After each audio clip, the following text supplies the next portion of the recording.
there's been a lot of talk since Chase Briscoe made the playoffs that this was really kind of the thing that kept a lot of the folks at Stewart-Haas going, because obviously they're shutting the door at the end of the year.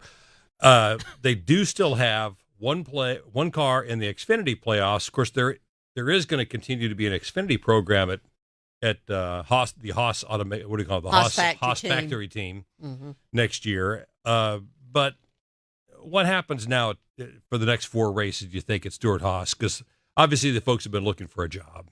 Yes, and I think that those that possibly can move on to another job at this point in time will do so, because the Cup playoff chance is ending there. And I know Chase Briscoe was concerned about that. He said, a lot of the people had been staying at Stewart-Haas Racing because of the potential championship that was there. And now that he was out of the playoffs, he was concerned that there were some people that would go ahead and leave the operation, but he hoped that would not affect the team in its continuance of this season. So I think you will have people exit that can move on to other jobs in preparation for 2025, because let's face it, everybody likes to know their job is secure for the next season, going into Thanksgiving and going into Christmas. You want to know where you're working. So I can see more people exiting that team now, that even because they probably weren't working on the Xfinity side. The Xfinity side is still going to be there, and we don't know who has already said they would stay with the new Haas factory team. So I think those that are looking for other jobs or can go on to other jobs will probably move on now. But Kelly, there was a story that the AP has reported that apparently there was an engineer in a contract year with Joe Gibbs Racing who has been providing proprietary information to a non-playoff team, and nobody's really commenting about it. But apparently 6 car owners have commented to AP about it off the record. There's so much movement within this sport anyway. I'm surprised that a lot of this isn't happening anyway. It just doesn't get talked about. Mm-hmm.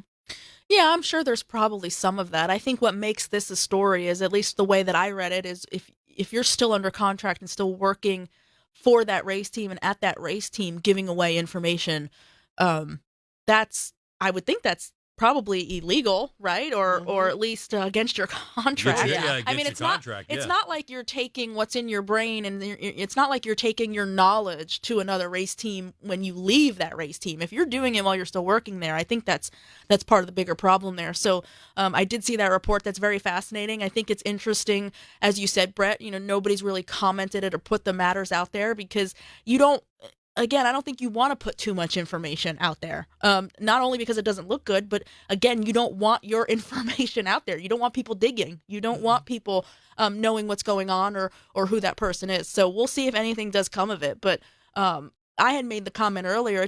It seems like this year NASCAR the sport has just found themselves where there is so much going on off the track, even more so or just as much as what's going on the racetrack. And it's a very interesting dynamic of kind of what this year is going to be remembered for when it comes to all the headlines. Well, it's kind of like, Deb, we see, when a driver announces he's going to a different team the next year, then all of a sudden he's not a part of the competition meetings anymore. Right, and neither's the crew chief. Yeah. That's going on at Front Row Motorsports right now, because Michael McDowell's crew chief is moving with him to Spire Motorsports.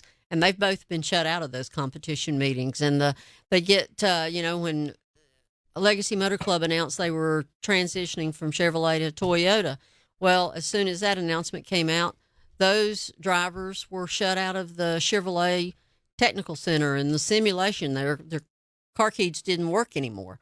So, what you're talking about here, though, is selling or giving away proprietary information, which you are bound by your contract to keep where you are. So, they're going to find themselves in a very precarious, illegal situation and possibly sued over this if they want to take it that far.